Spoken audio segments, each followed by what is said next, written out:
न सदासि नो सदासि तदानीं नासिद्रजो नो व्योमा परो यत् किमावरीवः कुह कस्य शर्मन्नम्भः किमासीत् गहनं गभीरं सृष्टि से पहले सत नहीं था, असत भी नहीं, अंतरिक्ष भी नहीं, आकाश भी नहीं था।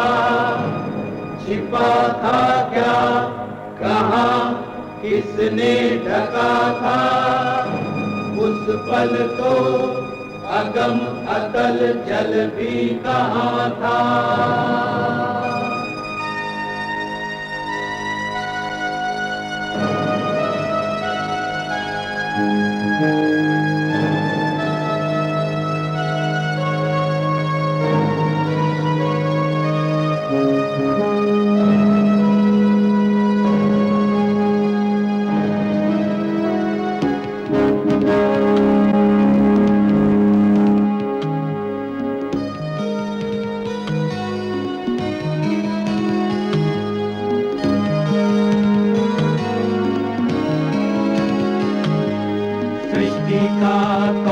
करता करता है वा अकर्ता, ऊंचे आकाश में रहता, सदा अध्यक्ष बना रहता, वही सचमुच में जानता या नहीं भी जानता है, किसी को नहीं पता, नहीं पता, नहीं है पता, नहीं है पता।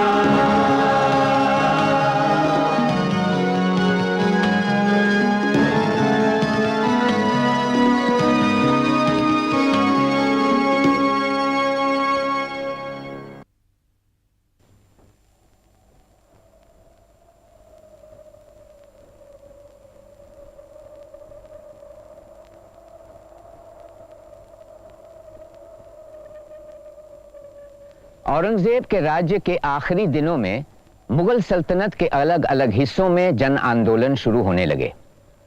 सरहद के पठान कबीलों, मथुरा के जाट किसानों, गरीब सतनामियों और औरंगजेब की सख्ती के कारण सिखों ने बगावत की।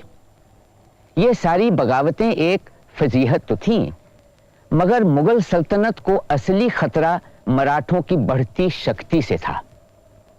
शाहजहां के जमाने में ही शाहजी भोंसले नाम के मराठा सरदार ने सिर उठाया था, लेकिन मराठों का गौरव और मुगल सल्तनत की आफत अगर कोई बना तो वो था उसका बेटा शिवाजी, जो 1630 में पैदा हुआ था। शिवाजी 19 बरस का ही था जब उसने पश्चिमी घाटियों में रहने वालों का एक ऐसा जबरदस्त गिरोह तैयार किया जो उस पर मर मिटने को तैयार थे।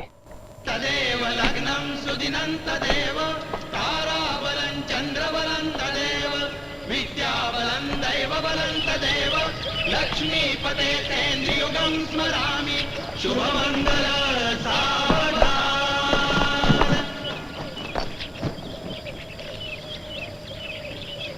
अरे बजाओ रे बजाओ।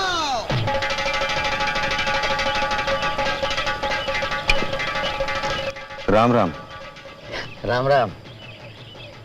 पोते का ब्याह है आज, यहीं से अक्षत के दाने बिखरा दिए बच्चे के मस्तक पर। यहीं से? क्या विवाह मंडप जाना दुभर हो गया? नहीं, ऐसा तो नहीं है। छत्रपति शिवाजी महाराज ने हमें इस किले का किलेदार मुकर्रर किया था। हाँ। बगैर महाराज की इजाजत से हम किला छोड़कर नहीं जा सकते। लेकिन मराठी रियासत तो अंग्रेजी सन 1818 में खालसा कर ली गई थी संपतराव। अब तो चल रहा है 1883। 65 साल बीत चुके हैं। शायद आप तक यह खबर पहुंची नहीं है। हम किसकी इजाजत से किला छोड़कर जाते? हमसे पहले हमारे पिता किलेदार थे। जिस दिन से किलेदार बने उस दिन से कभी किला छोड़कर नहीं गए। यहीं पर वो स्वर्गवासी हुए और यहीं पर हमने उनके आखिरी संस्कार किए। तब से हम यहां हैं। अब हमारा बेटा हमें चिता पर चढ़ाएगा और किलेदार की हैसियत से यहां खड़ा रहेगा। क्या कह रहे थे श्रीधर पंत? हाँ, सही है तुम्हारा कहना। मराठी रियासत खत्म हो चुकी है। शिवाजी महाराज के गुजरे 200 साल बीत चुके, मगर आज भी महाराज यहां और यहां विराज रहे हैं। सही बात है। महाराज के गुजर जाने के कोई 80-90 साल बाद एक कवि हुआ था, श्रीवल्लभ। वो भी महाराज को भूला नहीं पाया था। उसने कहा है, बचाई दखन देश की लाज, लिया जब हाथ राज का काज। बचाई दखन देश की लाज, लिया जब हाथ राज का काज। रचा फिर गढ़ी दुर्ग का जाल, प्रजा थी खुश किस्मत खुशहाल। सलील पर से तू बनाया जी, हो जी जी जी जी जी जी। सलील पर से तू बनाया जी, हो जी जी जी जी जी जी। जलधि पर रख जहाज का भार, मही को देकर प्रेमाधार। जोड़कर 12 मावल एक, दबाए समर्थ शत्रु अनेक। ऐसा नरनाथ शिवाजी जी, हो जी जी जी जी जी जी।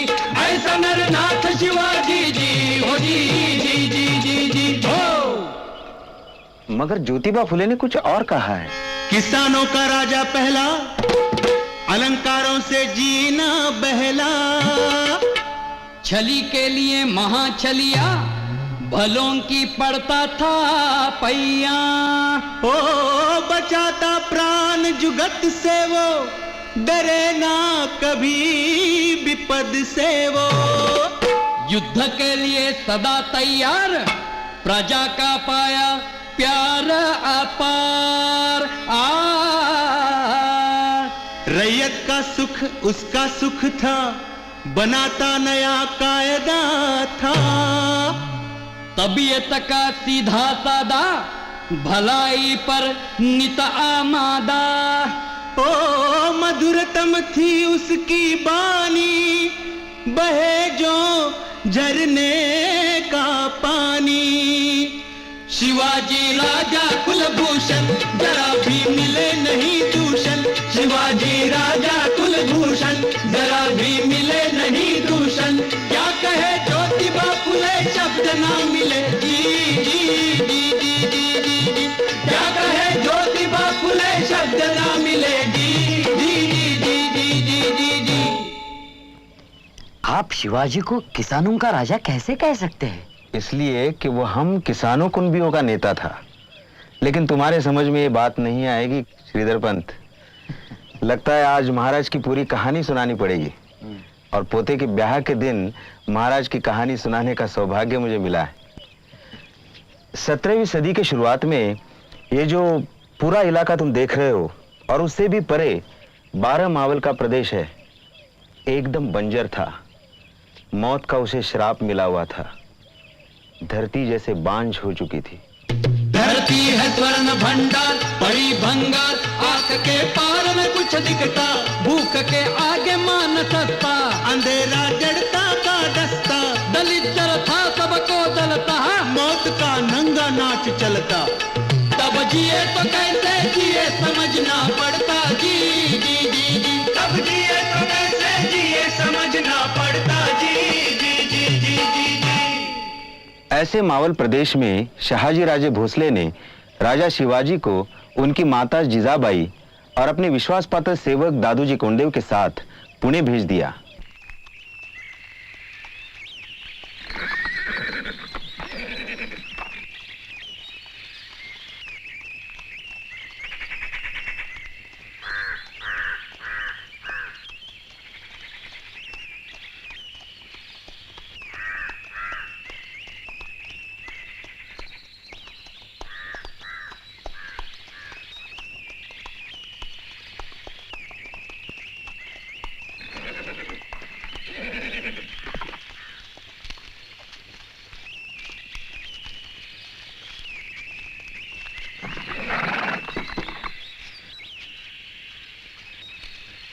राजे, क्या थक गए? नहीं दो। शिवाजी राजे शाहजी महाराज की औलाद है रानी साहिबा।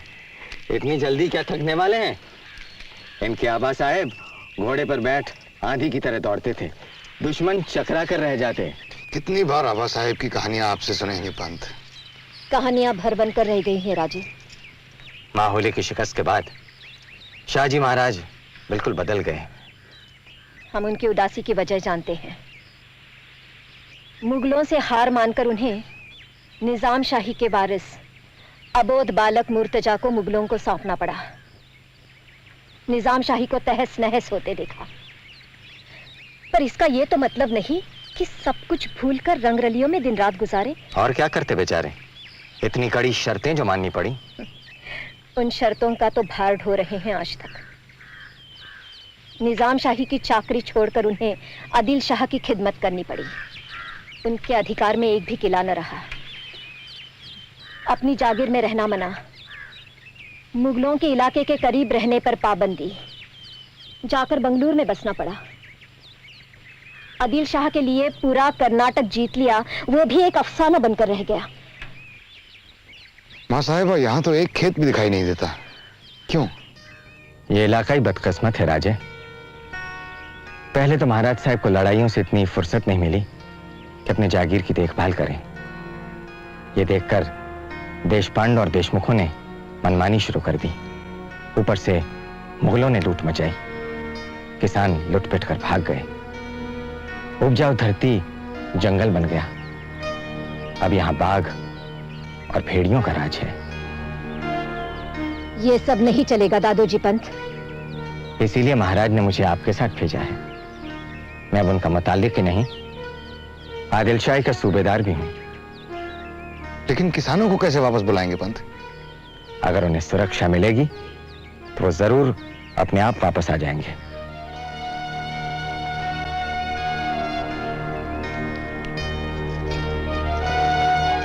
चलो।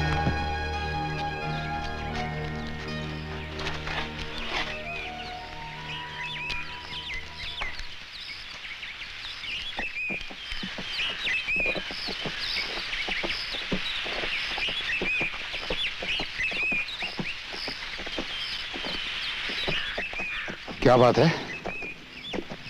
कौन है ये लोग? हम तुम्हारी प्रजा हैं बालराजे, हौसलों की रैयत। बरसों बाद मालिक का प्रवेश हो रहा है, सो मुजरा करने आए हैं। राजे,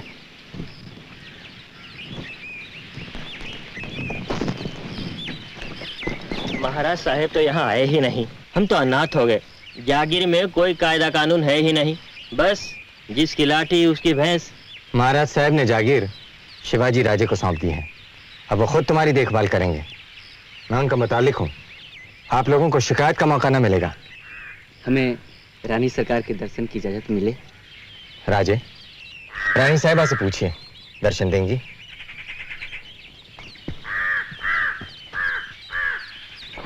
भाई साहिबा किसान दर्शन चाहते हैं।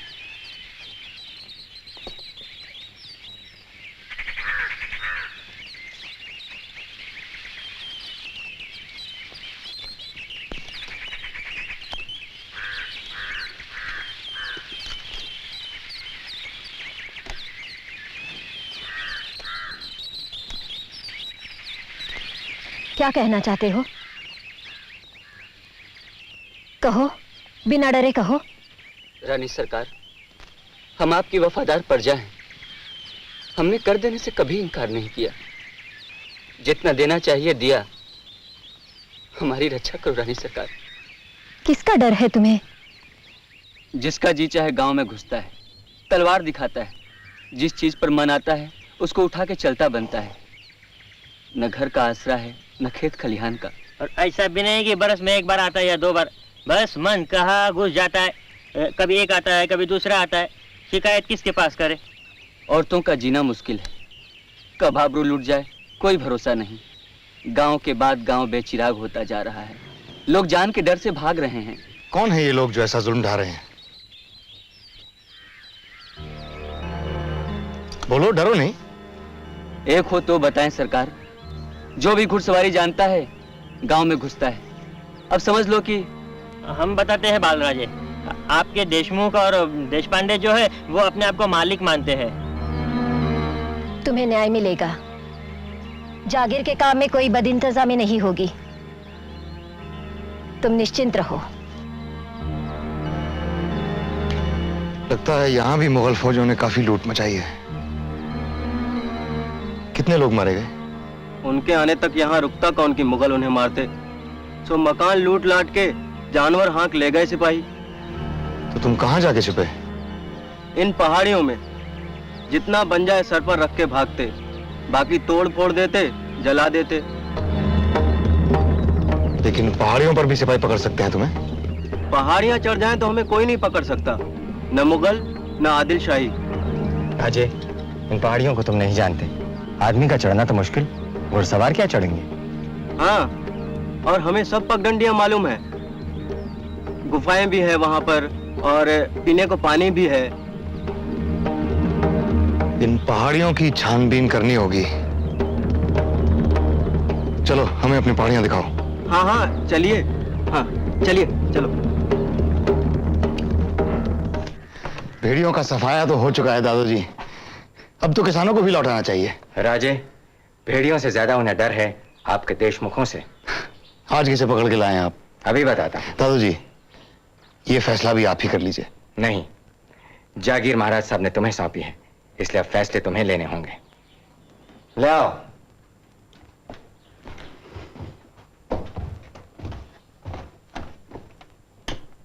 शिवाजी राजे के सामने झुककर मुजरा करो। क्यों करूं?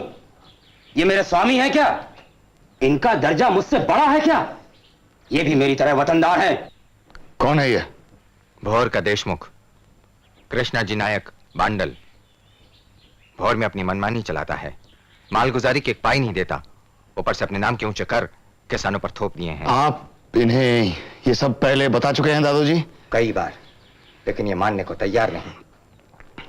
ठीक है, हम इन्हें एक और बार मौका देते हैं। तुम कौन होते हो मुझ पर हुक्म चलाने वाले? शाहजी भोसले होंगे बहुत बड़े सरदार निजाम शाही और आदिल शाही में, पर यहां हम उन्हें कुछ नहीं मानते। वो एक मामूली पाटिल हैं जिनके पूर्वजों ने 10 गांव की पाटिल की मोल ली थी, और मैं यहां का देशमुख। यहां हमारा राज है। मालगुजारी अदा करो और कायदे कानून का पालन करो तो माफ कर दिए जाओगे। इसके इलाके की रैयत ने कुछ दिन पहले इसके जुल्म की शिकायत की थी। मैंने उसे संदेशा भेजा तो जवाब में उसने हमारे घोड़ों को लंगड़ा कर दिया और उनकी पूंछें काट डाली। इसे बुलाकर मैंने बहुत समझाया, लेकिन ये कुछ मानने को तैयार नहीं। अब आप उसे उचित दंड दें। ठीक है, ले जाओ इसे और दिन ढलने से पहले इसके हाथ पांव काट डालो। तुम्हें इस अपराध की कीमत चुकानी पड़ेगी। ये सब एक कांड है। तुम हमारी जमीन, हमारे वतन को खुद हड़प लेना चाहते हो। हड़प लेना चाहते हो। हड़प लेना चाहते हो। हड़प लेना चाहते हो। ये मैंने गलत किया दादोजी, वापस बुला लूं? नहीं, बिल्कुल उचित दंड दिया है। ऐसे ढीठ सरदारों को मिसाल बनाना बहुत जरूरी है। लेकिन इस तरह क्या वतनदार सुधर जाएंगे? अगर लगान मुकर्ररी सुधारेंगे तो देशमुख भी सुधर जाएंगे। तो लगान के बारे में क्या सोचा आपने? पहले साल 1 पाई फी बीघा, दूसरे साल 1 पैसा, तीसरे साल आधा आना, चौथे साल 1 आना, 5वें साल 4 आना और छठे साल 8 आना फी बीघा। 7वें साल लगान होगा 1 रुपया और 8वें साल से लगान वसूली का वही तरीका होगा जो दक्कन के लिए मलिक अंबर ने अपनाया था। यानी लगान धीरे धीरे बढ़ाया जाएगा ताकि किसान पर गैर वाजिब बोझ न पड़े। बिल्कुल सही। राजे, अगर तुम्हारे किसान खुश हैं तो जागीर सुरक्षित है, समझ लो।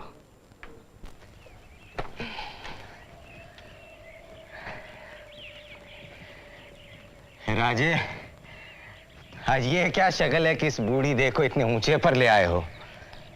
रोहिडेश्वर मंदिर से उगते सूरज के दर्शन कराने पंथ, और क्या? इतने साथियों समेत? राजे, आपका मंसूबा क्या है? पंथ, हम आपको साक्षी मानकर ईश्वर के सामने अपने राज्य के निर्माण का संकल्प करेंगे। आप हमें आशीर्वाद दीजिए। शिवा,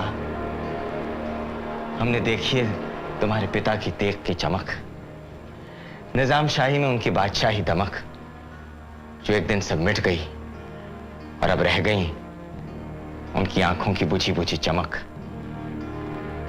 अगर तू उनके दुर्भाग्य का भागीदार बन गया राजे, तो बगावत कर रहा है। जरा सोच। मैंने सोच लिया है, आप बस अनुमति दीजिए। कामना करें कि मैं अपना लक्ष्य पूरा कर सकूं। तथास्तु। गरुड़ के पंख काटने वाले हम कौन? तथास्तु।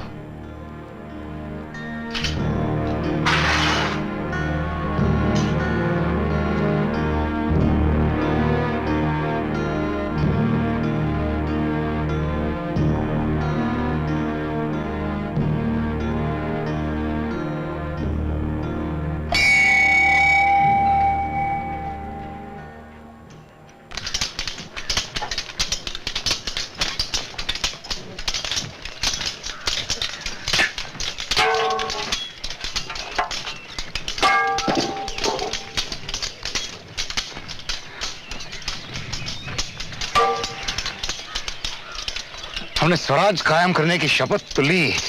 हम भूले तो नहीं है राजे। हमारे दिल और दिमाग पर लिख गई है वो। स्वराज धरती पर साकार होना चाहिए ये साजी।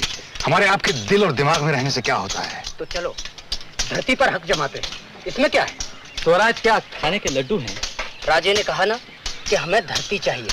क्यों राजे? हाँ बाजी, हमारे पास जागीर तो है मगर उस पे हक आदिल शाह का है। ये स्वराज नहीं है। मैंने कहा था ना। आप बोलो। बाजी, धरती के लिए लड़ाई लड़नी पड़ती है और लड़ाई के लिए फौज चाहिए। फौज हमारे पास कहाँ है? राजे, मावल के इलाके के सारे गांव आपको चाहते हैं। क्या उन सबकी फौज तैयार नहीं कर सकते? ये किसान क्या लड़ेंगे? क्यों नहीं लड़ेंगे? जब जरूरत पड़ेगी तो हाथ में तलवार उठाएंगे, जब नहीं तो हल चलाएंगे। वाह राजे, ये हुई ना कोई बात। किसान फौजी बनेगा। फिर तो किसान को तीर और तलवार चलाने की तालीम देनी पड़ेगी। हाँ बिल्कुल सही बात। और आप जो इसमें इतने माहिर हैं ये भी करेंगे। मगर करेंगे कहाँ?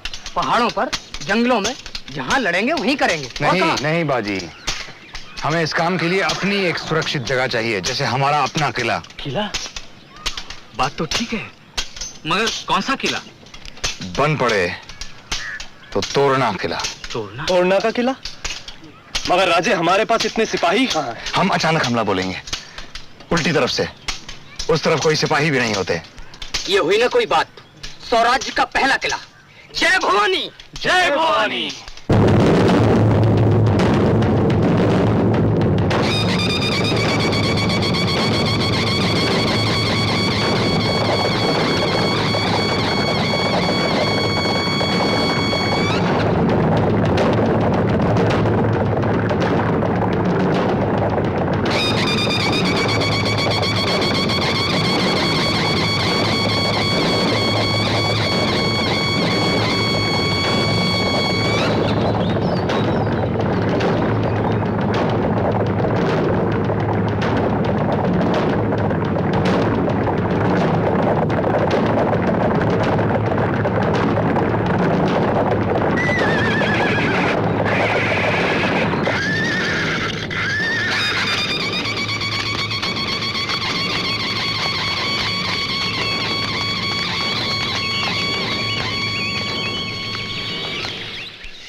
ऐसे ही विजय पाओ। आयुष्मान भव। ये सब माता भवानी की कृपा और आपके आशीर्वाद का फल है।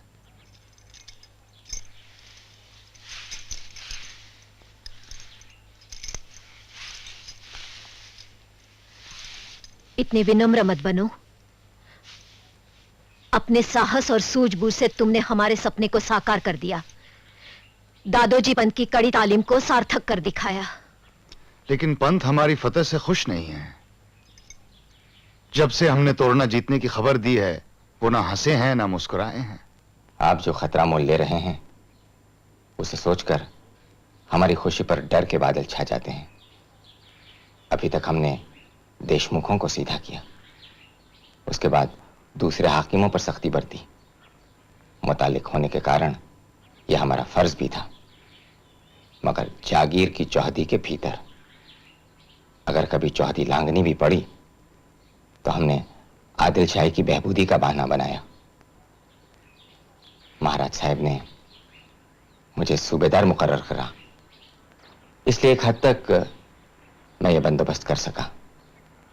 मगर गढ़ और सेना सूबेदार का अधिकार नहीं है, वो शिरवल के अमीन का अधिकार है। वो सीधे बीजापुर के दरबार जा बैठेगा, वो चुप नहीं रहेगा। आप बीजापुर के सुल्तान को बहुत बढ़ा चढ़ा कर देख रहे हैं। वो वहां, हम यहां, बीच में कोसों का फासला। किसको पता चलता है कहां क्या हो रहा है? जब बलवाई सल्तनत के किले को छीन लेते हैं राजे, तो उसका कोई सिरा दूर नहीं रह जाता। आप यूं क्यों नहीं सोचते कि उस इलाके के किलों पर बरसों से किसी ने ध्यान नहीं दिया है? हम सुल्तान को लिख देंगे कि उसकी बेशकीमती मिल्कियत को हम झाड़ पोंछ कर साफ कर रहे हैं। उसको रिहाइश के और पहरेदारी के काबिल बनाकर हम सुल्तान की सेवा कर रहे हैं। ये दलील कुछ दिनों तक चल सकती है, मगर कब तक इस मामले को दबा के रखेंगे? और फिर हो सकता है महाराज साहब पर इस मामले की आंच आए। हम जाके महाराज को सावधान करेंगे। महाराज साहब अपनी देखभाल खुद कर सकते हैं। वो इतना तो कह ही सकते हैं कि मैंने अपने बीवी और बच्चे को त्याग दिया है।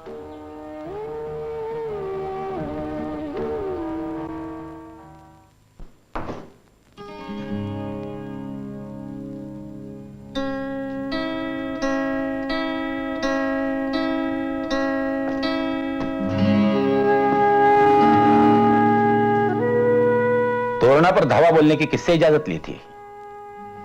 क्या तुम नहीं जानते कि बंगलुरु में चारों तरफ दुश्मनों से घिरा हूं? अफजल खां तो बस मौके की तलाश में है। जानबूझकर ऐसा नहीं किया आबा साहब। देखो, जहां तक हो सके संघर्ष से हमेशा बचना चाहिए।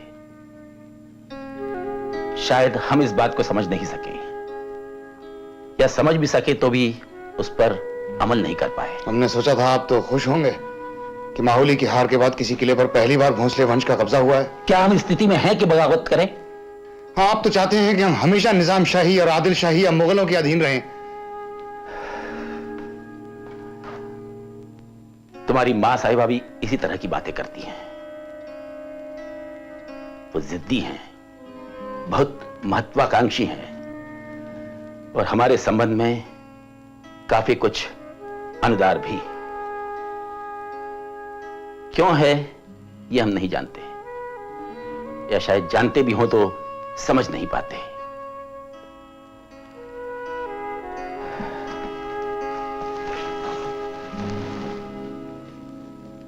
एक जमाना गुजर गया राजे, जब जादव और भोसले वंशों के बीच, दोनों कुलों के बीच बिला वजह एक भिड़ंत हो गई थी। तलवारें चली, खून बहा। तुम्हारे मां साहिबा के एक भाई जाते रहे, हमारे भी एक भाई मारे गए। तब से, शायद तभी से हमारे बीच एक गांठ सी पड़ गई है। क्या इसीलिए आपने हमें त्याग दिया आबा साहब? हमारे पास दूसरा रास्ता नहीं था। तुम नहीं जानते राजे कि हम पर क्या क्या गुजरी है। हमने सुना है। क्या सुना है तुमने? यही ना कि माहौली की लड़ाई में हमने हथियार डाल दिए थे। यही सुना है ना कि हम पराजित हुए थे, कि नन्हे निजाम शाह को, जिनके सुरक्षा की हमने शपथ ली थी, हमने मुगलों को सौंप दिया था। कभी यह सुना है कि किस हालत में और किन प्रतिरोधों के बावजूद हम लड़े? या यह सुना है कि मुगलों ने हमारे परिवार को 2 बार बंदी बनाया और परिवार को छुड़ाने के लिए हमने कई मुगल चौकियों पर धावे बोले थे? कि हमारे परिवार को शरण देने के लिए कोई राजी नहीं था? कि हमारे नजदीकी रिश्तेदार भी हमसे आंख चुराते थे? सुना है तुमने कभी ये? गुस्ताखी माफ आबा साहब, हमने आपकी शान के... अरे हमारी शान में क्या फर्क पड़ेगा, तुम कुछ भी कहो तो। भाग्य ने वो काम पहले ही कर दिया है। नियति ने हमें खूब रोंदा है राजा। क्षमा कीजिए आबा साहब, भाग्य और नियति को दोष देना दुर्बलों की नीति है। तुम्हारी रगों में जवां खून दौड़ रहा है राजे। आंगन से निकलकर मैदान में उतरने के लिए तुम छटपटा रहे हो।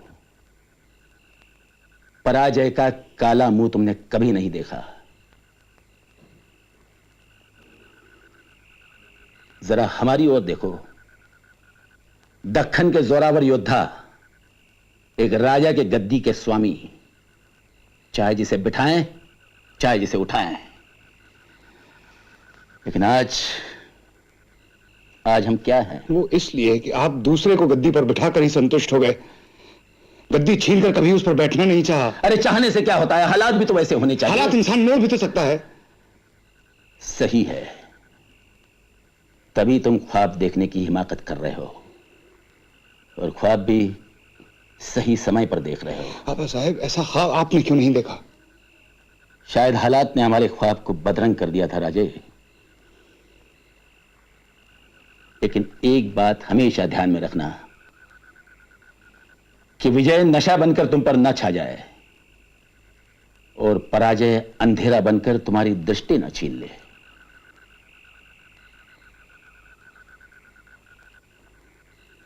अब इन चरणों के दर्शन कब होंगे? जब नियति चाहेगी।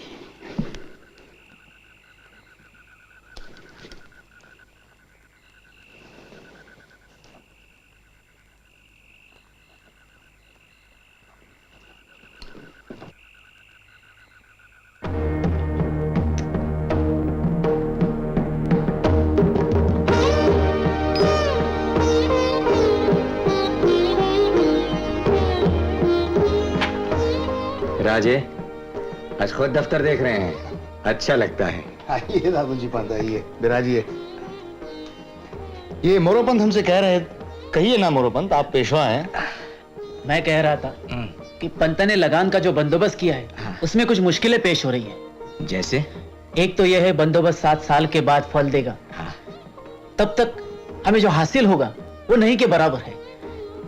तब स्वराज्य का खर्चा कैसे चले जो दिनों दिन बढ़ता जा रहा है? राजे, मोरोपंत उचित कहते हैं, आमदनी का जरिया पक्का होना ही चाहिए। लगान का बंदोबस्त हमें दोबारा देखना चाहिए। नहीं दादूजी पंत, हमारे कहने से कि स्वराज आ गया है कुछ नहीं होता। स्वराज आंखों से दिखना चाहिए। हम लगान नहीं बढ़ाएंगे।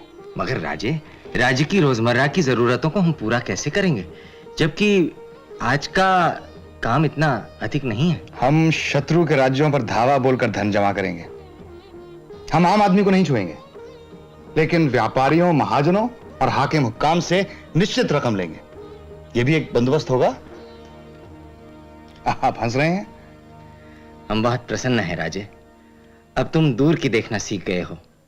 अब हम संतोष से मृत्यु को गले लगा सकते हैं। अरे दादोजी पंत, ये आप क्या कह रहे हैं? हम आपको जाने नहीं देंगे। अभी तो बहुत से काम बाकी हैं, बहुत सी जिम्मेदारियां उठानी है आपको। आप ऐसे बीच में दाव छोड़कर कैसे जा सकते हैं? प्रकृति का नियम है शिवबा, हम कब तक तुम्हारा साथ दे सकेंगे।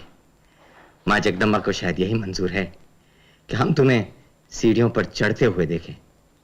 तुम्हारे शिखर पहुंचने से पहले शायद हमारी आंखों की ज्योत बुझ जाए। तुम अचरज कर रहे होगे श्रीधर पंत कि हम भी कैसे जिद्दी है, और सोचते होगे कि अकल काम नहीं देती इसलिए अकेले ही इस गढ़ पर उम्र बिता रहा है। मगर श्रीधर पंत, हमें ख्याल ही नहीं आता कि इस गढ़ से नीचे उतरे। आखिर गढ़ ही तो मराठी राज्य का गौरव है। सही बात है। महाराज के आज्ञा पत्र में साफ साफ लिखा है कि खेत की देखभाल के लिए जैसे मचान, राज्य के लिए वैसे ही गढ़ और किले। महाराज ने सर्वप्रथम तोरणागढ़ जीत लिया और बाद में पुणे के पूर्वोत्तर स्थित राजगढ़ को फतेह किया, और इस तरह दक्षिण और पश्चिम में अपना शासन मजबूत किया। दादोजी कोंडदेव सन 1647 ईस्वी में स्वर्गवासी हुए। आदिल शाह जैसे इसी की बाट जो रहा था। इधर दादोजी ने आंखें मीची और उधर आदिल शाह ने शाहजी महाराज को बंदी बनाया। बहुत पुरानी बात है, सन 1647 की, और आज चल रहा है सन 1883। 2.5 सदी पुरानी। पुरानी? कैसी पुरानी? हमें तो लगता है कहानी कल की है, ज्यादा से ज्यादा परसों की। दादाजी स्वर्ग को सिधारे, राजा दुखिया रे, टूटे जैसे सपने सारे, मगर हिम्मत तनिक ना हारे। आग वो ऐसी कुछ नारी, आग वो ऐसी कुछ नारी।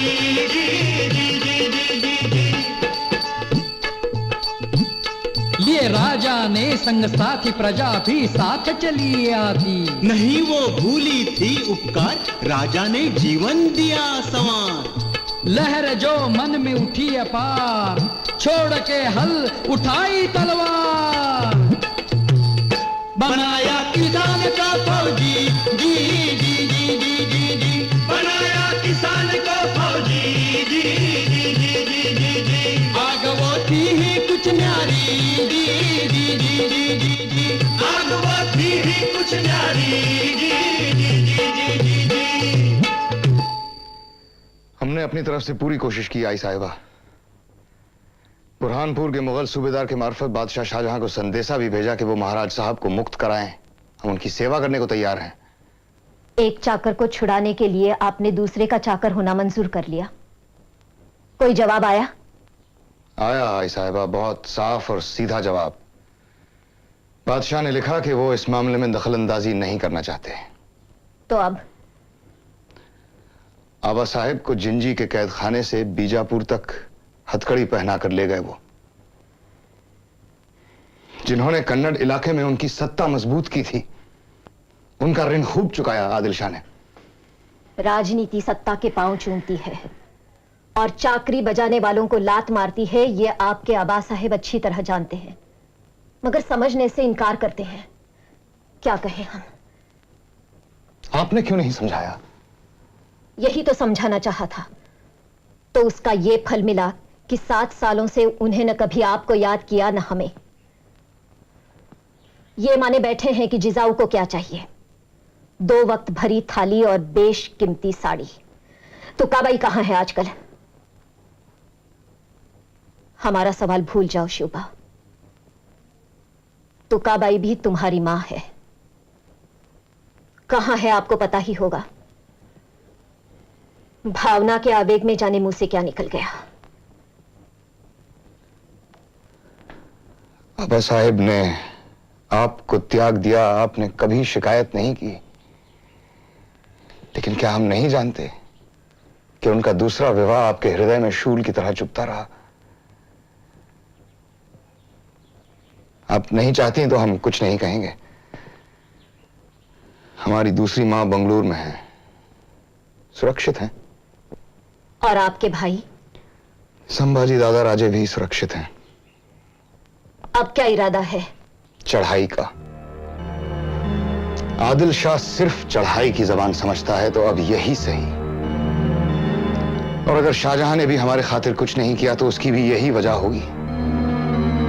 उसने सोचा होगा मुझे क्या मिलने वाला है दक्कन के अंधेर खाते में शिवाजी की मदद करके। इसका मतलब यह कि शाहजहां की निगाहों में आदिल शाह की तुलना में हमारी ताकत कुछ नहीं है। तो अब वो भी देख ले। अब हम चढ़ाई करेंगे। शिवाजी भोसले का झंडा 12 मावल के इलाके पर फहरा के रहेगा। पहली चढ़ाई पुरंदर पर। पुरंदर पुरंदर? एक कोस ऊंचे पुरंदर किले के लिए लड़ाई करोगे? राजे होश में हो ना? आई साहिबा, हमने कहा चढ़ाई करेंगे, लड़ाई नहीं।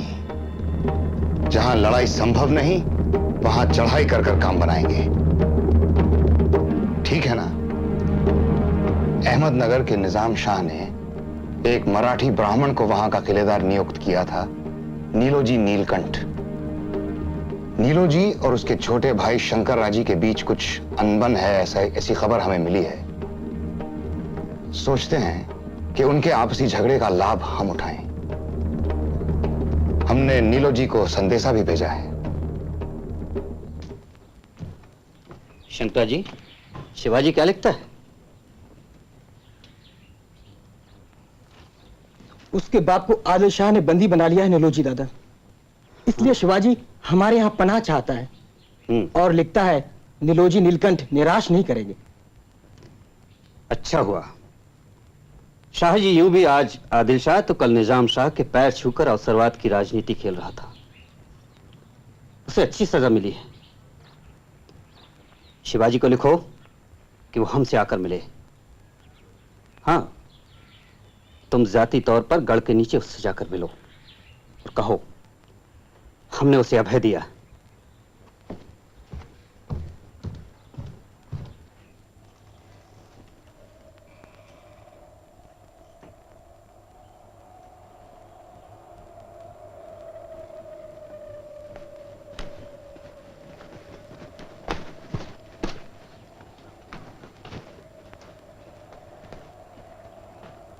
शंकराजी, आप? हमें उम्मीद न थी कि आप हमारा स्वागत करने के लिए गढ़ से उतरने का कष्ट करेंगे। हम आपके शुक्रगुजार हैं। आदिल शाह ने शाहजी राजे की जो दुर्गत की, उसके बारे में सुनकर मुझे और नीलोजी दादा को बहुत बुरा लगा। दरअसल बीजापुर की सल्तनत भरोसे के काबिल है ही नहीं। शाहजी राजे को अहमदनगर का आश्रय छोड़कर नहीं जाना चाहिए था। आपने अच्छा किया कि हमसे अभय मांगा है। शंकराजी, जरा सोचिए, मावल के इलाके में मावलों की ही सत्ता क्यों न रहे?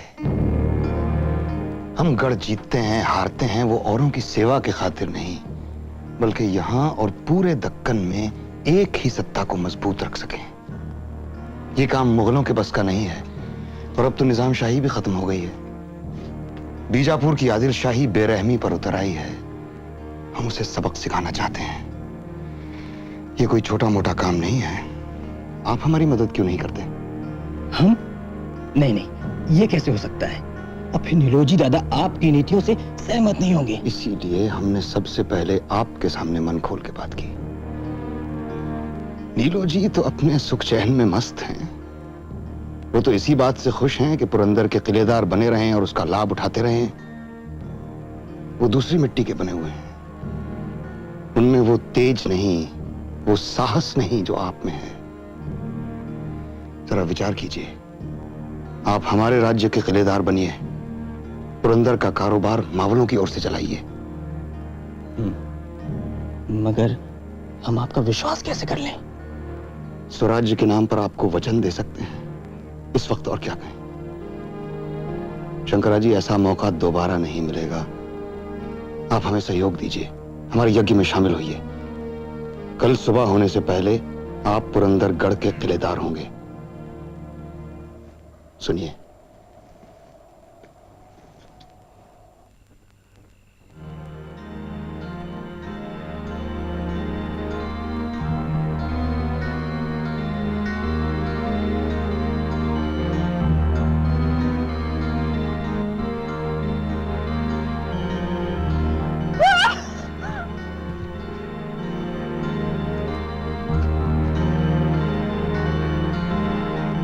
तू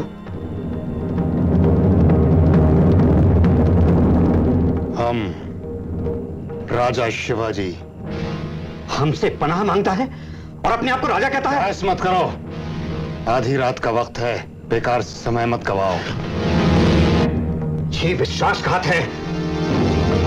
हम इसे अपने साथ बंदी बनाकर ले जा रहे हैं। आज से आप हमारे किलेदार हैं। हमारे पुरंदर की रक्षा करो।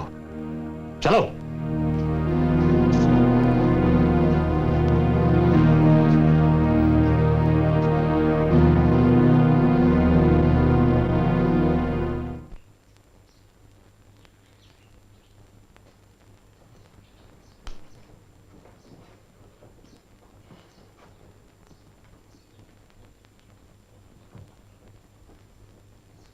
क्या है पेशवा मोरोपंत? कब से राजकाज के सारे फैसले शिवबा पर छोड़ दिए हमने। हाँ आई साहिबा, पर चंद्रराव मोरे की फरियाद है कि आप उसकी बात सुने। शिवाजी राजे ने भी उन्हें आज्ञा दे दी है। क्या ये तुम्हारा बंदी नहीं है? हाँ है, दूसरी बार बगावत की है। आई साहिबा, मुझे न्याय चाहिए, न्याय। शिवाजी राजे का न्याय जग प्रसिद्ध है। शिवाजी का न्याय? इससे अच्छा तो ठग पिंडारियों का न्याय। जबान संभाल कर बात करो। नहीं, इसे कहने दो मोरोपंत। आपके बेटे ने बहादुरी या युद्ध कुशलता की बिना पर कौन सी जंग जीती है? वो बिना चुनौती दिए धावा बोलता है, मेहमान का भेष बनाकर घरों में घुसता है और घर वालों की हत्या करता है, छल कपट से छापे मारता है, भाई को भाई के खिलाफ, चाकरों को मालिकों के खिलाफ उकसाता है। अगर शिवाजी राजे इतने बुरे हैं तो उनकी मां से भी क्या न्याय मिल सकता है तुम्हें? मुझे आप पर पूरा भरोसा है आई साहिबा। आपका कुल ऊंचा है, यादव राव के वैभव का क्या कहना। हमारे मोरे वंश की तरह यादव भी उच्च जाति के मराठा हैं। और शिवाजी? क्षमा करें आई साहिबा, ये तो नए श्रीमंत हैं, हर मौके का फायदा उठाना चाहता है। ऐसे उच्च आदमी पर कौन भरोसा कर सकता है? तुम्हारी कमजोरी यह है कि जबान पर लगाम नहीं है। मैं झूठ नहीं बोलता। मोरे वंश सदा सत्यवादी रहा है। मैं कोकण का राजा हूं, खुद को राजा नहीं ऐलान किया, पर आदिल शाह की मुझे मान्यता है। मैं क्यों किसी तथाकथित राजा के सामने सर झुकाऊं? हम लोग जावली के सामंत हैं, वहां के सारे किले हमारे हैं, मैं क्यों नहीं बोलूं? हाँ हाँ बोलो, जरूर बोलो, और भी बहुत कुछ सुनना है तुमसे। मसलन तुमने गुंजल मावल की देशमुखी हड़पने की कोशिश क्यों की? बलात्कारी कुलकर्णी रंगो त्रिमल वाकड़े को तुमने पनाह क्यों दी? वीरवाड़ी के पाटिल की तुमने आमदनी क्यों दबा ली? चिखली के रामजी पाटिल और उसके बेटे का वध क्यों किया? बोलो, अब क्यों बोलती बंद हो गई तुम्हारी? जवाब दो। तुम्हें क्यों जवाब दूं? केवल आदिल शाह मुझसे जवाब तलब कर सकता है। इसलिए कि आदिल शाह ने तुम्हें रियाया को लूटने की खुली छूट दे रखी है। आई साहिबा, इसके खिलाफ अनेक शिकायतें मिली तो मैंने इसे लिखकर चेतावनी भेजी। इसने बदतमीजी का जवाब दिया और लड़ाई के लिए चुनौती दी। हमने जावली पर धावा बोला तो यह रायारी किले में जाकर छुप गया। लड़ाई में इसका भाई हम्मंत राव मारा गया। फिर हमने रायारी पर भी कब्जा जमा लिया। विश्वासघात से भाई को भी धोखे से मारा गया। खामोश, तुम्हें अपनी बात कहने का पूरा मौका मिल चुका है। आई साहिबा, पराजय के बाद भी हमने इसके साथ अच्छा सलूक किया। इसके स्वराज्य में शामिल होने पर जावली लौटाने को भी तैयार थे।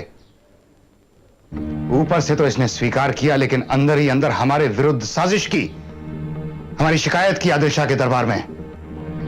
मोरूपंत, आई साहिबा को खत पढ़ के सुनाओ। यह खत जाली है। आपके बेटे ने डरा धमकाकर हमारे कारकुन से लिखवाया है।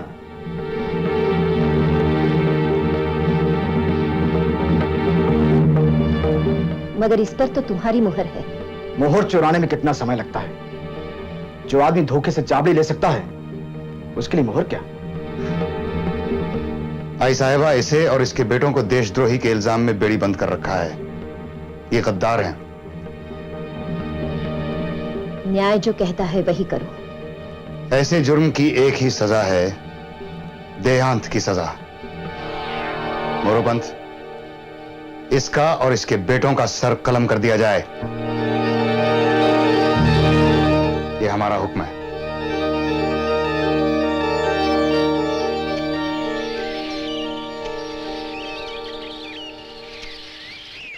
आज दर्शन करने का मन नहीं करता। राजे, यहीं दीपमाला के पास बैठ जाएं। आप ही के कहने से हम यहां आए थे।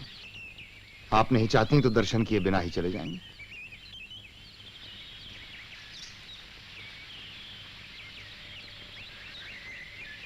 क्या देख रही हैं आप?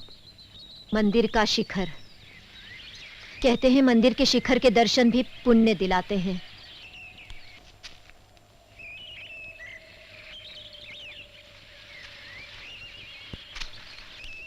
परसों चंद्रराव मोरे की फरियाद हमने सुनी थी। मोरे खानदानी मराठा था, फिर भी आपने उसे देहांत का दंड दिया।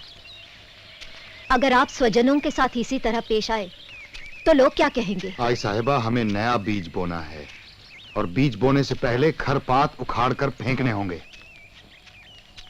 ये लोग भ्रष्ट हैं। इन्हें मतलबी विलासी राजनीति की लत पड़ चुकी है। ऐसे लोगों को साथ लेकर हम राज्य की स्थापना कैसे कर पाएंगे? उल्टे यही लोग हमें अपने साथ कीचड़ में घसीट लेंगे। राजे, आप सयाने हो गए हो। इस बात का हमें दुख भी है और खुशी भी। चलो भवानी माता के दर्शन करें।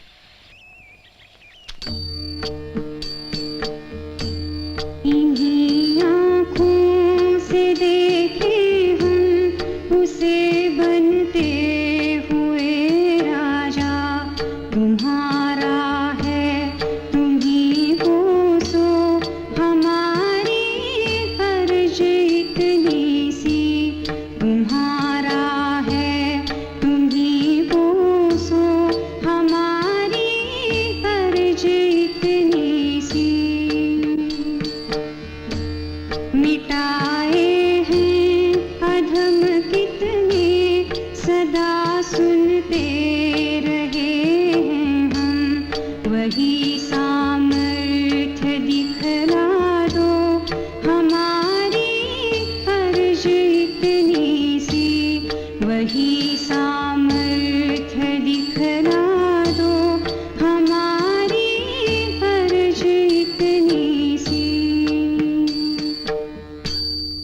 वसी मुगल सल्तनत में चारों तरफ पुनरुत्थान का जज्बा फैल रहा था, जो धर्म और कौमियत का मिश्रण था। उस जमाने की कौमियत आज की धर्मनिरपेक्ष कौमियत से यकीनन मुख्तलिफ थी। उस पर सामंतवादी, मुकामी और मजहबी जज्बात का रंग चढ़ा था। शिवाजी भी एक खास मजहबी कौमी जागृति के नुमाइंदे थे। आर्थिक बदहाली और जनता की तबाही ने जमीन तैयार की थी, जिसे सींचा और पाला पोसा तुकाराम और रामदास जैसे संत कवियों ने, और जिसकी फसल तैयार की शिवाजी ने। हिरण्यगर्भात् समवर्तताग्रे भूतस्य जातः पतिरेक आसीत् सदाधार पृथिवीं व्यामुते मां कस्मै देवाय हविषा विधेम। वह था हिरण्यगर्भ सृष्टि से पहले विद्यमान, वही तो सारे भूत जात का स्वामी महान, जो है अस्तित्वमान धरती आसमान धारण कर। ऐसे किस देवता की उपासना करें हम हवि देकर, जिसके बल पर तेजोमय है अंबर, पृथ्वी हरी भरी स्थापित सिर, स्वर्ग और सूरज भी स्थिर। ऐसे किस देवता की उपासना करें हम हवि देकर।